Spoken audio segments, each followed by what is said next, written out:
स्वागत है आपका आज के एपिसोड में। सबसे पहले देखते हैं पिछले अभ्यास प्रश्न को। महिला समृद्धि योजना के संबंध में निम्नलिखित कथनों पर विचार कीजिए। पहला, योजना के तहत ऋण केवल भुगतान बैंकों के माध्यम से प्रदान किया जाता है। दूसरा, सफाई कर्मचारियों और स्कैवेंजिंग तथा उनके आश्रितों को छोटे व्यवसायों एवं विविध आय सृजन गतिविधियों के लिए ऋण प्रदान किया जाता है। उपरोक्त कथनों में से कौन सा या कौन से सही है या है?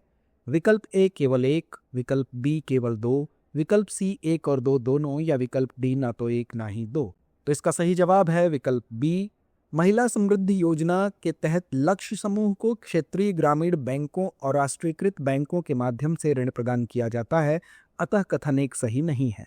सफाई कर्मचारियों और स्कैवेंजिंग तथा उनके आश्रितों को छोटे व्यवसायों एवं विविध आय सृजन गतिविधियों के लिए ऋण प्रदान किया जाता है, अतः कथन दो सही है। ऋण को 4 वर्षों के भीतर तिमाही किस्तों में चुकाना होगा, जिसमें मूलधन की वसूली पर 6 महीने की रोक अवधि भी शामिल है। आइए शुरुआत करते हैं पहले प्रश्न के साथ। टेली लॉ के संबंध में निम्नलिखित कथनों पर विचार कीजिए। पहला, इसका मतलब कानूनी जानकारी और सलाह देने के लिए संचार और सूचना प्रौद्योगिकी का उपयोग करना है। दूसरा, टेली लॉ की अवधारणा कानूनी सेवा प्राधिकरणों और सामान्य सेवा केंद्रों के फ्रंट कार्यालयों में तैनात वकीलों के एक पैनल के माध्यम से कानूनी सलाह की डिलीवरी की सुविधा प्रदान करना है। उपर्युक्त कथनों में से कौन सा या कौन से सही है या है? विकल्प ए केवल एक, विकल्प बी केवल दो, विकल्प सी एक और दो दोनों, या विकल्प डी ना तो एक ना ही दो। तो इसका सही जवाब है विकल्प सी, टेली लॉ। इस कार्यक्रम के तहत कानूनी जानकारी और सलाह के वितरण के लिए संचार और सूचना प्रौद्योगिकी के उपयोग करना है, अतः कथन एक सही है। टेली लॉ की अवधारणा कानूनी सेवा प्राधिकरणों और सामान्य सेवा केंद्रों के फ्रंट कार्यालयों में तैनात वकीलों के एक पैनल के माध्यम से कानूनी सलाह की डिलीवरी की सुविधा प्रदान करना है, अतः कथन दो भी सही है। राष्ट्रीय हरित हाइड्रोजन मिशन के संबंध में निम्नलिखित कथनों पर विचार कीजिए। एनजीएचएम के तहत लक्ष्य वर्ष 2030 तक देश में हरित हाइड्रोजन की उत्पादन क्षमता 5 मिलियन टन प्रतिवर्ष हासिल करना है। एनजीएचएम के तहत हरित हाइड्रोजन संक्रमण यानी SIGHT कार्यक्रम के लिए रणनीतिक हस्तक्षेप केवल इलेक्ट्रोलाइजर के विनिर्माण हेतु प्रोत्साहन प्रदान करता है। उपर्युक्त में से कौन सा या कौन से कथन सही है या है? विकल्प ए केवल एक, विकल्प बी केवल दो, विकल्प सी एक और दो दोनों, या विकल्प डी ना तो एक ना ही दो। तो इसका सही जवाब है विकल्प ए, केवल एक। भारत ने जनवरी 2023 में राष्ट्रीय हरित हाइड्रोजन मिशन यानी NGHM लॉन्च किया। नवीन एवं नवीकरणीय ऊर्जा मंत्रालय वर्ष 2030 तक देश में हरित हाइड्रोजन की उत्पादन क्षमता 5 मिलियन टन प्रतिवर्ष हासिल करने के लक्ष्य के साथ NGHM को क्रियान्वित कर रहा है, अतः कथन एक सही है। NGHM के तहत भारत में हरित हाइड्रोजन पारिस्थितिक तंत्र विकसित करने के मिशन और कदमों के बारे में जानकारी प्रदान करने के लिए एक समर्पित पोर्टल लॉन्च किया गया, अतः कथन दो सही नहीं है। फॉर एवर केमिकल्स के संबंध में निम्नलिखित कथनों पर विचार कीजिए। पहला, फॉर एवर केमिकल्स प्रति और पॉलीफ्लुओरो एल्काइल पदार्थ यानी PFAS नामक अति सिंथेटिक कार्बनिक यौगिकों का एक समूह है जिन्हें तोड़ना मुश्किल होता है। दूसरा, अपनी गैर हानिकारक प्रकृति के कारण PFAS का उपयोग उपभोक्ता और वाणिज्यिक उत्पादों जैसे नॉन स्टिक पैन तथा दाग प्रतिरोधी कपड़ों में किया जाता है। उपर्युक्त कथनों में से कौन सा या कौन से सही है या है? विकल्प ए केवल एक, विकल्प बी केवल दो, विकल्प सी एक और दो दोनों, या विकल्प डी ना तो एक ना ही दो। तो इसका सही जवाब है विकल्प ए, केवल एक। फॉर एवर केमिकल्स प्रति और पॉलीफ्लुओरो एल्काइल पदार्थ यानी PFAS नामक अति सिंथेटिक कार्बनिक यौगिकों का एक समूह है जिन्हें तोड़ना मुश्किल होता है, अतः कथन एक सही है। PFAS का उपयोग उपभोक्ता और वाणिज्यिक उत्पादों जैसे नॉन स्टिक पैन तथा दाग प्रतिरोधी कपड़ों में किया जाता है एवं इसे कैंसर और अन्य स्वास्थ्य संबंधी चिंताओं से जोड़ा गया है, अतः कथन दो सही नहीं है। पेटेंट संशोधन नियम 2024 के संबंध में निम्नलिखित कथनों पर विचार कीजिए। पहला, यह पेटेंट किए गए आविष्कारों में आविष्कारकों के योगदान को मान्यता देने के लिए आविष्कार प्रमाण पत्र की शुरुआत करता है। दूसरा, कार्यक्षेत्र पेटेंट दाखिल करने की आवृत्ति को एक वित्तीय वर्ष में एक बार से घटाकर प्रत्येक 3 वित्तीय वर्षों में एक बार कर दिया गया है।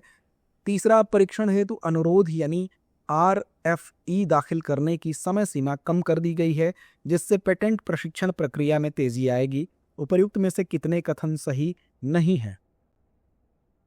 विकल्प ए केवल 1, विकल्प बी केवल 2, विकल्प सी सभी 3 या विकल्प डी कोई भी नहीं।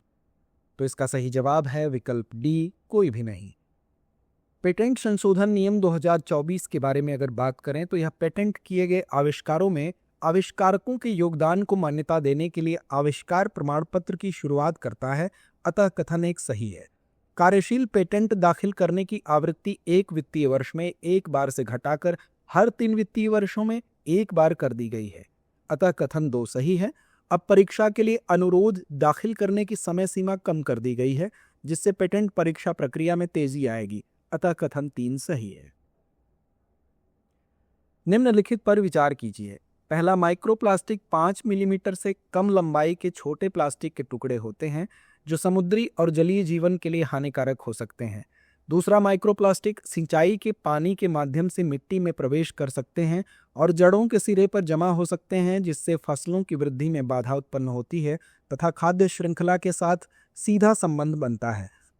उपर्युक्त कथनों में से कौन सा या कौन से सही है या हैं? विकल्प ए केवल 1, विकल्प बी केवल 2, विकल्प सी 1 और 2 दोनों, या विकल्प डी ना तो 1 ना ही 2। तो इसका सही जवाब है विकल्प सी, 1 और 2 दोनों। माइक्रोप्लास्टिक 5 मिलीमीटर से कम लंबे और छोटे प्लास्टिक के टुकड़े होते हैं जो समुद्र और जलीय जीवन के लिए हानिकारक हो सकते हैं, अतः कथन एक सही है। माइक्रोप्लास्टिक सिंचाई के पानी के माध्यम से मिट्टी में प्रवेश कर सकते हैं और जड़ों के सिरे पर जमा हो सकते हैं, जिससे फसलों की वृद्धि में बाधा उत्पन्न होती है तथा खाद्य श्रृंखला के साथ संबंध बनता है, अतः कथन 2 भी सही है। संपीड़ित बायोगैस यानी सीबीजी के संबंध में निम्नलिखित कथनों पर विचार कीजिए। पहला, संपीड़ित बायोगैस एक गैर जीवाश्म ईंधन है जो कृषि अवशेष और ठोस अपशिष्ट जैसे फीड स्टॉक से उत्पादित होता है। दूसरा, यह आयातित संपीड़ित प्राकृतिक गैस का एक स्वच्छ विकल्प है। तीसरा, भारतीय रिजर्व बैंक ने सीबीजी को ऋण देने के लिए प्राथमिकता वाले क्षेत्र के रूप में वर्गीकृत किया है। उपर्युक्त कथनों में से कौन सा या कौन से सही है या हैं? विकल्प ए केवल 1 और 3, विकल्प बी केवल 2, विकल्प सी केवल 3 या विकल्प डी 1, 2 और 3। तो इसका सही जवाब है विकल्प डी, 1, 2 और 3। संपीड़ित बायोगैस एक गैर जीवाश्म ईंधन है जो कृषि अवशेष और ठोस अपशिष्ट जैसे फीड स्टॉक से उत्पादित होता है, अतः कथन 1 सही है। यह आयातित संपीड़ित प्राकृतिक गैस का एक स्वच्छ विकल्प है, अतः कथन 2 सही है। भारतीय रिजर्व बैंक ने सीबीजी को ऋण देने के लिए प्राथमिकता वाले क्षेत्र के रूप में वर्गीकृत किया है, अतः कथन 3 सही है। भारतीय रिजर्व बैंक प्राथमिकता क्षेत्र ऋण दिशा निर्देशों के तहत बैंकों से अपेक्षा करता है कि वे अपने फंड का एक हिस्सा विशिष्ट क्षेत्रों जैसे कृषि, सूक्ष्म लघु और मध्यम उद्यम, निर्यात, ऋण और शिक्षा को आवंटित करना। निम्नलिखित कथनों पर विचार कीजिए। पहला, जलवायु परिवर्तन के लिए राष्ट्रीय अनुकूल कोष का उद्देश्य उन राज्यों और केंद्र शासित प्रदेशों को सक्षम बनाना है जो जलवायु प्रभावों के प्रति विशेष रूप से संवेदनशील हैं, ताकि वे अनुकूलन की लागत को पूरा कर सकें। दूसरा, भारत का प्रस्तावित कार्बन बाजार प्रदर्शन उपलब्धि और व्यापार योजना पर आधारित है जो वर्ष 2012 से लागू है। उपर्युक्त कथनों में से कौन सा या कौन से सही है या हैं? विकल्प ए केवल 1, विकल्प बी केवल 2, विकल्प सी 1 और 2 दोनों, या विकल्प डी ना तो 1 ना ही 2। तो इसका सही जवाब है विकल्प सी, 1 और 2 दोनों। जलवायु परिवर्तन के लिए राष्ट्रीय अनुकूल कोष का उद्देश्य उन राज्यों और केंद्र शासित प्रदेशों को सक्षम बनाना है जो जलवायु प्रभावों के प्रति विशेष रूप से संवेदनशील हैं, ताकि अनुकूलन की लागत को पूरा किया जा सके, अतः कथन 1 सही है। भारत का प्रस्तावित कार्बन बाजार प्रदर्शन उपलब्धि और व्यापार योजना पर आधारित है जो वर्ष 2012 से चालू है, अतः कथन 2 सही है। पीएटी ऊर्जा प्रधान उद्योगों में विशिष्ट ऊर्जा खपत को कम करने के लिए एक विनियामक साधन है जिसमें एक संबद्ध बाजार आधारित तंत्र है जो अतिरिक्त ऊर्जा बचत के प्रमाणीकरण के माध्यम से लागत प्रभावशीलता को बढ़ाता है जिसका व्यापार किया जा सकता है। निम्नलिखित कथनों पर विचार कीजिए। पहला, भारत में वैश्विक जैव विविधता का 7-8% हिस्सा मौजूद है। दूसरा, भारत ने 1994 में जैव विविधता अभिसमय यानी सीबीडी का अनुसमर्थन किया तथा लगभग 10 वर्ष बाद 2002 में जैव विविधता अधिनियम लागू किया। तीसरा, जैविक विविधता अधिनियम 2002 ने 2 स्तरीय प्रणाली की स्थापना की, जिसमें केंद्र में राष्ट्रीय जैव विविधता प्राधिकरण तथा प्रत्येक राज्य में एक जैव विविधता बोर्ड होगा। उपरोक्त में से कितने कथन सही नहीं हैं? विकल्प ए केवल 1, विकल्प बी केवल 2, विकल्प सी सभी 3 या विकल्प डी कोई नहीं। तो इसका सही जवाब है विकल्प ए केवल 1। भारत में दर्ज वैश्विक जैव विविधता का 7 से 8% हिस्सा मौजूद है, अतः कथन 1 सही है।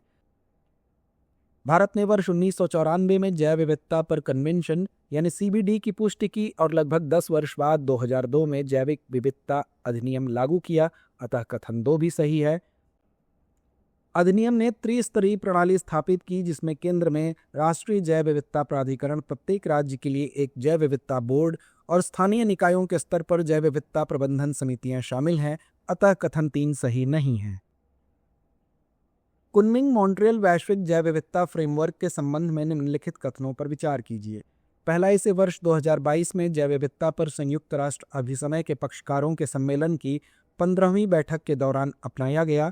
दूसरा, इसका उद्देश्य सतत विकास लक्ष्यों की प्राप्ति का समर्थन करना और पिछली रणनीतिक योजनाओं पर निर्माण करना है। तीसरा, फ्रेमवर्क में वर्ष 2050 के लिए 4 लक्ष्य और वर्ष 2030 के लिए 23 लक्ष्य निर्धारित किए गए हैं, जिसमें योजना, निगरानी, रिपोर्टिंग, वित्त तथा क्षमता विकास शामिल हैं। उपर्युक्त में से कितने कथन सही है या हैं? विकल्प ए केवल 1, विकल्प बी केवल 2, विकल्प सी सभी 3 या विकल्प डी कोई भी नहीं। तो इसका सही जवाब है विकल्प सी सभी 3। कुनमिंग मॉन्ट्रियल वैश्विक जैव विविधता फ्रेमवर्क जैव विविधता पर संयुक्त राष्ट्र अभिसमय के पक्षकारों के 15वें सम्मेलन यानी COP15 में कुनमिंग मॉन्ट्रियल वैश्विक जैव विविधता फ्रेमवर्क को दिसंबर 2022 में अपनाया गया है, अतः कथन 1 सही है। इसका उद्देश्य सतत विकास लक्ष्यों की प्राप्ति का समर्थन करना और पिछली रणनीतिक योजनाओं पर निर्माण करना है, अतः कथन 2 सही है। फ्रेमवर्क में वर्ष 2050 के लिए 4 लक्ष्य और वर्ष 2030 के लिए 23 लक्ष्य निर्धारित किए गए हैं, जिसमें योजना, निगरानी, रिपोर्टिंग, वित्त तथा क्षमता विकास शामिल हैं, अतः कथन 3 सही है। तो आइए अंत में नोट करते हैं आज का अभ्यास प्रश्न। निम्नलिखित कथनों पर विचार कीजिए। रोगाणुरोधी प्रतिरोध यानी AMR घटना को एक मूक महामारी और मानवता के लिए खतरा माना जाता है। दूसरा, AMR के विरुद्ध भारत की पहली पंचवर्षीय कार्य योजना पूरी तरह सफल रही और अब देश में AMR का कोई खतरा नहीं है। उपरोक्त कथनों में से कौन सा या कौन से सही है या हैं? विकल्प ए केवल 1, विकल्प बी केवल 2, विकल्प सी 1 और 2 दोनों, या विकल्प डी ना तो 1 ना ही 2। तो इस प्रश्न का जवाब कमेंट बॉक्स में देना ना भूलें। धन्यवाद। डियर व्यूअर्स, अपने एग्जाम की तैयारी को और बेहतर करने के लिए हमारे चैनल को लाइक, शेयर और सब्सक्राइब करना न भूलें।